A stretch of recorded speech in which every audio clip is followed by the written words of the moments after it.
Nah, karena tekanan ini, akhirnya Pang Mao pergi ke sebuah jembatan besar di daerah Chongqing dan dari atas jembatan, dan hidupnya pun selesai.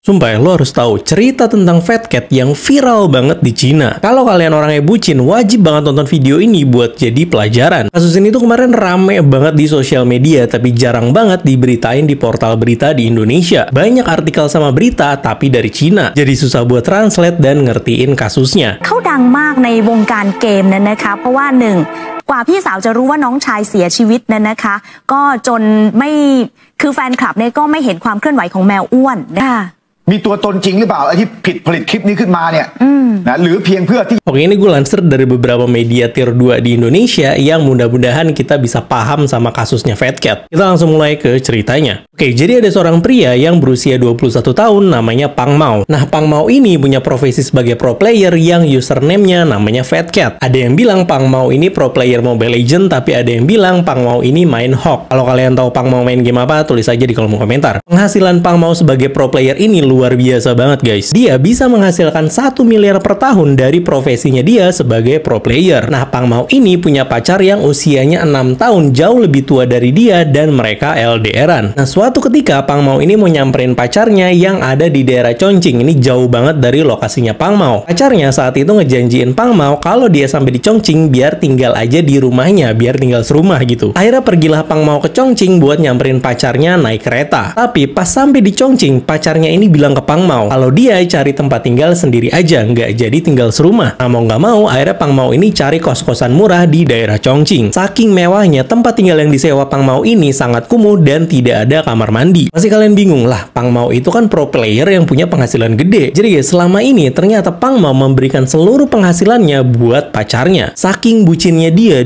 rela melakukan apapun buat pacarnya. Sampai semua penghasilan dia dikasih buat pacarnya. Akhirnya kehidupan Pang Mao ini bertolak belakang banget sama profesinya dia. Dia tinggal di kos-kosan murah, bahkan sampai buat makan aja Pang Mao cuma bisa makan 1 kali sehari. Sedangkan pacarnya Pang Mao itu hidup mewah dari penghasilannya Pang Mao. Nah, cerita berlanjut nih ketika Pang Mao merencanakan pernikahan sama pacarnya buat di bulan Mei ini. Tapi naasnya guys, pacarnya Pang Mao malah cari-cari alasan buat putus sama Pang Mao. Setelah pengorbanan yang udah Pang Mao lakukan buat pacarnya, Pang Mao malah mau ditinggalin sama pacarnya. Nah, karena tekanan ini, akhirnya Pang Mao pergi ke sebuah jembatan besar di daerah Chongqing dan dari atas jembatan, dan hidupnya pun selesai. Yang lebih sedihnya adalah di saat terakhirnya Pang Mao pasang foto profil sosial medianya lagi makan McDonald. Soalnya Pang Mao nggak bisa makan McDonald selama beberapa tahun terakhir karena uangnya dihabisin sama pacarnya. Dan kisah sedihnya Pang Mao ini kesebar di sosial media dan viral di Cina. Akhirnya banyak orang-orang di Cina yang berbondong-bondong untuk taruh McDonald di pinggir jembatan tempat Pang Mao mengakhiri hidupnya. Nah, kalau kita dengerin ceritanya Pang Mao tadi emang sedih banget, tapi ya udah. Ternyata ada versi lain yang katanya lebih menyedihkan. Ada yang bilang katanya pacarnya Pang Mao ini ternyata penyuka sesama jenis. Jadi dia pacaran sama Pang Mao emang cuma buat manfaatin Pang Mao doang. Tapi guys, apapun kebenaran dari kisahnya Pang Mao, ini udah buat netizen di Cina marah banget sama pacarnya Pang Mao. Akhirnya pacarnya Pang Mao ini dapat cancel culture dari orang-orang di Cina. Sampai dia beberapa kali minta maaf secara publik. Dan menurut kabar yang beredar, katanya pacarnya Pang Mao ini berniat untuk mengembalikan semua uangnya Pang Mao yang udah dia pakai. Soalnya ternyata dia nggak cuma dikasih duit doang sama Pang Mao, tapi ternyata pacarnya Pang Mao ini sempet dibuatin bisnis kayak toko bunga pakai duitnya Pang Mao. Walaupun akhirnya bisnisnya bangkrut. Dan diketahui juga orang tuanya Pang Mao ini mau mengambil jalur hukum buat menuntut pacarnya Pang Mao. Oke guys, gimana menurut kalian tentang kisahnya Pang Mao ini? Pelajaran yang bisa kita ambil dari kisah ini, jangan jadi bucin guys. Soalnya jadi bucin bisa membawa petaka. Oke guys, kita sampai di penghujung video. Terima kasih buat kalian yang sudah menonton. Sampai ketemu di cerita dan kasus-kasus berikutnya.